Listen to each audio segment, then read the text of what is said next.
नमस्कार, आप देख रहे हैं अभिषेक जाखड़ के साथ आरजे टीवी 24 की खास सीरीज सियासत पर चर्चा, जिसमें आज हम एक ऐसे शख्सियत की बात करेंगे जो सामान्य किसान परिवार से आता है, फिर अध्यापक बना और अध्यापक से राजनेता बना।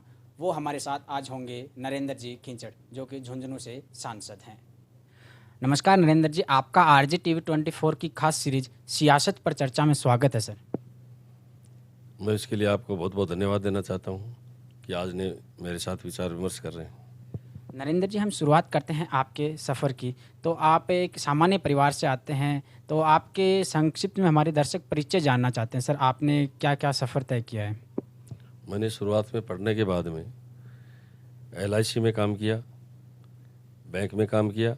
उसके बाद में मैं गंगानगर ज़िले के सूर्यवाला के पास एक प्राइवेट स्कूल में हमारे बॉस हैं जो गुरुदयाल जी हैं और यहाँ की श्री राम जी डिगाल के चौधरी साहब हैं, उनका स्कूल था। वहाँ मेरे साथी ने ये कहा कि आपका गणित बहुत अच्छा है, तो आप गणित पढ़ाने के लिए हमारे साथ 1 महीने का समय दे दो। अब ईश्वर की एक तरह से योग है, मैं उनके कहने से 1 महीने वहाँ पढ़ाने के लिए चला गया। मैंने 5-7 महीने पढ़ाया, तब मेरे दिमाग में आया कि ये अध्यापक का जो कार्य है वो सबसे बढ़िया भी है और ये मैं आराम से स्कूल खोल करके चला भी सकता हूँ।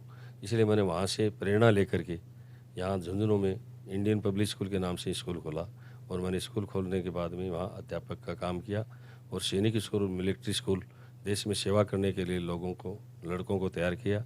और लड़के NDA में सबसे ज़्यादा आज भारत में जो अफसर हैं, जो सैनिक के अंदर NDA के अंदर एयर जो तीनों सेना में हैं, उनमें सबसे ज़्यादा अधिकारी हमारी इंडियन पब्लिक स्कूल के हैं। तो सर, हम ये जानना चाहते हैं कि एक अध्यापक राजनेता कैसे बन गए? अध्यापक का काम करने के बाद में कुछ नेताओं ने हमारा विरोधाभास किया।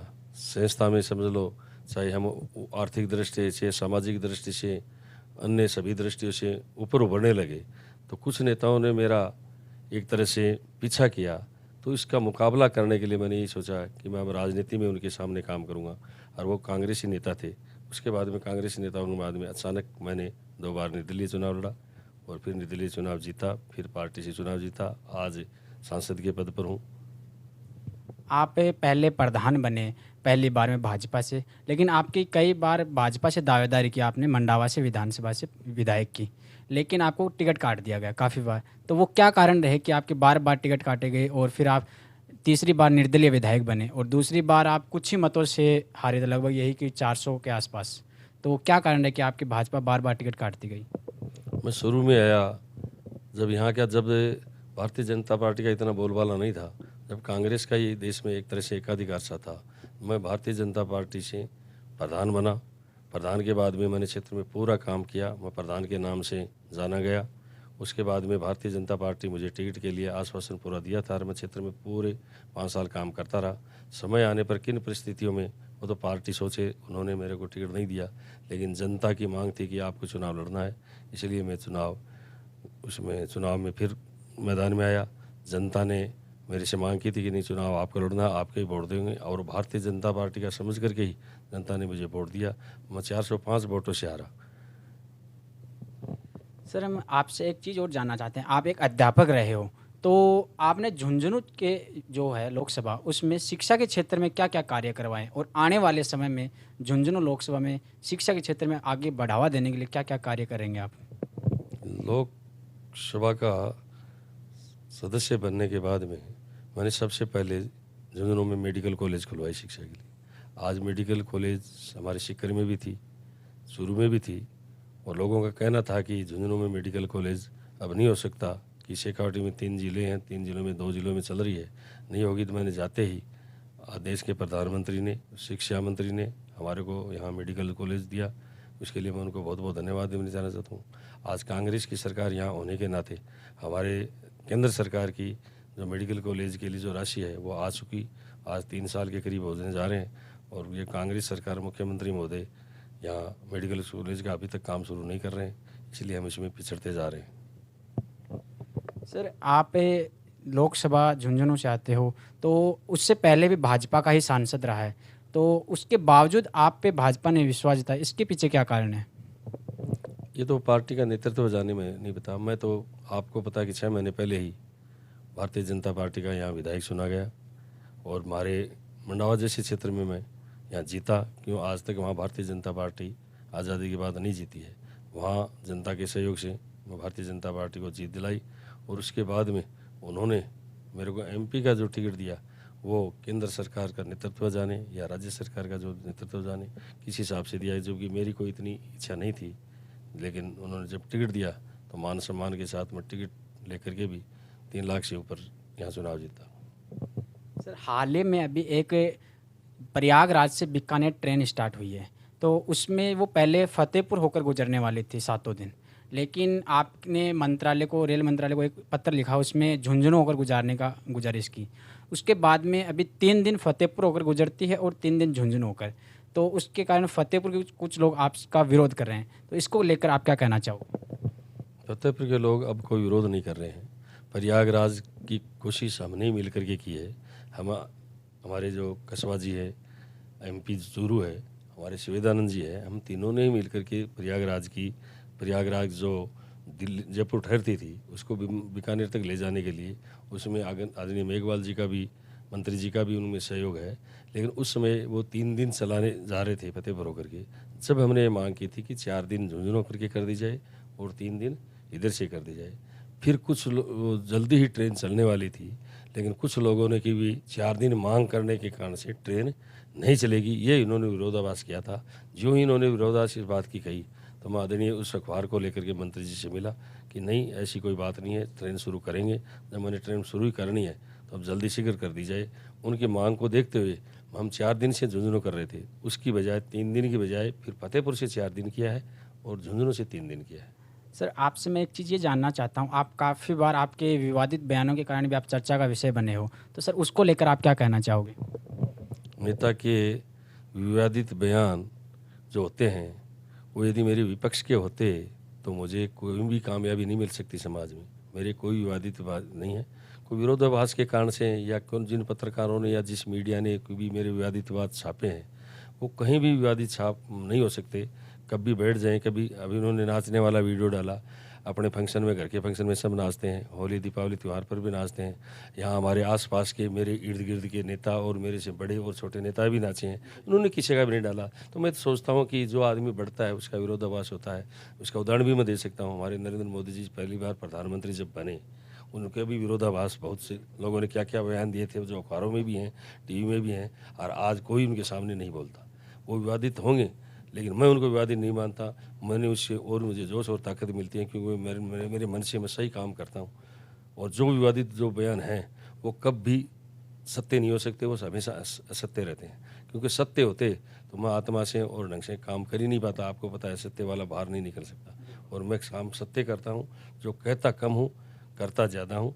इसलिए लोग ये समझते हैं कि इसके विवादित विवादों से ये आगे नहीं बढ़ेगा, इस तरह का हमारे कोई फ़र्क नहीं पड़ता। हम प्रधानमंत्री के नेतृत्व में काम करते हैं, वो जिस तरह की हमारे को शिक्षा देते हैं उसको हम ग्रहण करके आगे बढ़ते जाते हैं। उनका कहना है कौन क्या कर रहा है इसको नहीं देखना है, हमें क्या करना है वो देखते हैं। हमारे दर्शक ये जानना चाहते हैं कि नरेंद्र जी राजनीति के अलावा सामाजिक सरोकार के लिए क्या क्या कार्य करते हैं? सामाजिक के कार्य मैं बताऊं आपको कि राजस्थान में जैसा मैंने किया है कभी किसी ने समाज के लिए नहीं किया है। जैसे पहली बार जब मैं प्रधान बना उस समय हमारे अल्पसंख्यक के लोग बहुत हैं और हिंदू तो हैं ही हैं। सबसे ज़्यादा झुंझुनू ज़िले में मंडावा में अल्पसंख्यक लोग हैं, जो मुस्लिम लोग जिनको हम बोलते हैं, वो हमारे समुदाय से हमेशा हमारे से जुड़े हुए रहे हैं।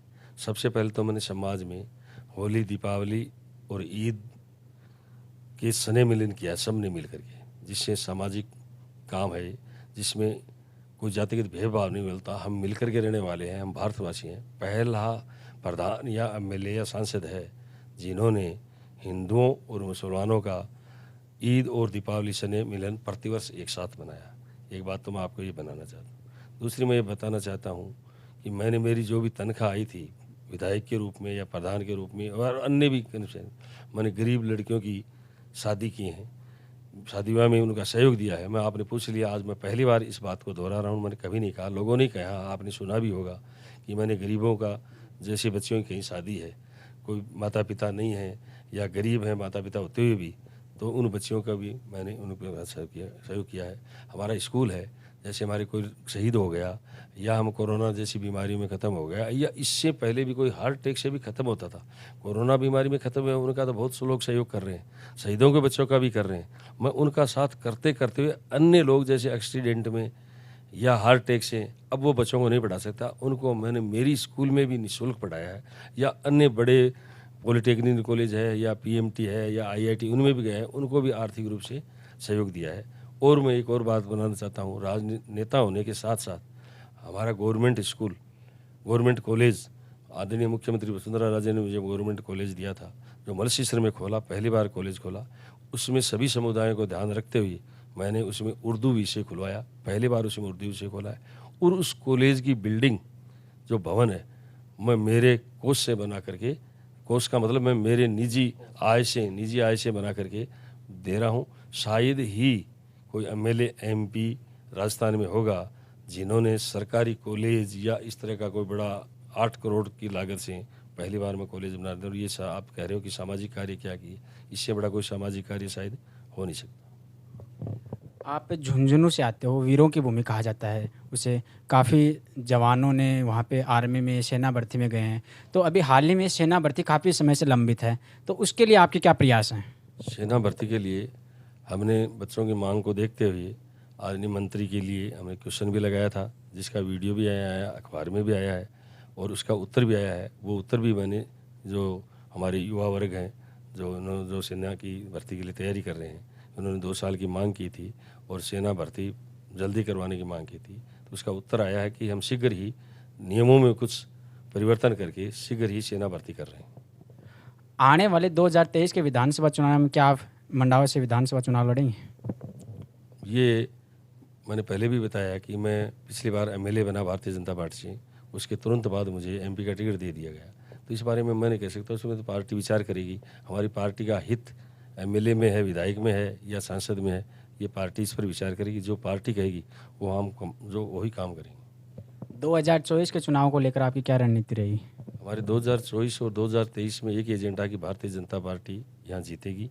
हम पिछली बार 172 या 73 सीट आई थी, उससे ज़्यादा सीट लेकर के विधानसभा में आएंगे, और जो 25 जो सीट है ये हम 2 बार लगातार जीते हैं और तीसरी बार भी निश्चित रूप से 25 सीट जीतेंगे। सर, आखिरी सवाल मेरा है, आप हमारे चैनल के माध्यम से अपने दर्शकों को क्या संदेश देना चाहोगे? दर्शकों को यही संदेश देना चाहता हूँ, राजनीति के हिसाब से, क्यों राजनीति की बात करूँगा कि भारतीय जनता पार्टी एक ऐसी राष्ट्रीय पार्टी है जो देशभक्त पार्टी है, मान लो, वो राष्ट्र की सेवा जो भारतीय जनता पार्टी के कार्य कितने जितना कर रहे हैं। जैसे कोरोना जैसी बीमारी में भी आपने जो देखा होगा, आज सेना में जो सुरक्षा जितनी मोदी जी ने बढ़ाई है आज तक किसी ने नहीं बढ़ाई। सेनाओं को सुविधा देना, चाहे उनकी तनख्वाह से संबंधित है, उनकी वर्दी से संबंधित है, चाहे उनके खाने पीने से संबंधित है या अन्य रहने की सुविधाएं हैं, उनके परिवार को सुविधाएं कितनी क्या देनी है वो आदरणीय मोदी जी ने दी हैं। तो मैं सभी मतदाताओं से ये मांग करता हूँ कि अपनी माँ की कोख से जो जन्म लेते हैं उसकी सेवा सभी करते हैं, लेकिन उससे भी एक बड़ी माँ है, वो है धरती माता, क्योंकि हमारी माता भी उस धरती माता पर ही रहती है। तो धरती माता की सेवा करने के लिए हमारी पार्टी की मदद सभी को करनी चाहिए। ये थे हमारे साथ झुंझुनू से सांसद नरेंद्र जी खीचड़। फिर मिलेंगे ऐसी ही शख्सियत के साथ, तब तक के लिए आप देखते रहिए RJTV24। हम आपसे एक छोटा सा अनुरोध करते हैं, आइए हमारे साथ जुड़िए, हम समाज को एक नई दिशा देने का काम कर रहे हैं। जय हिंद, जय राजस्थान।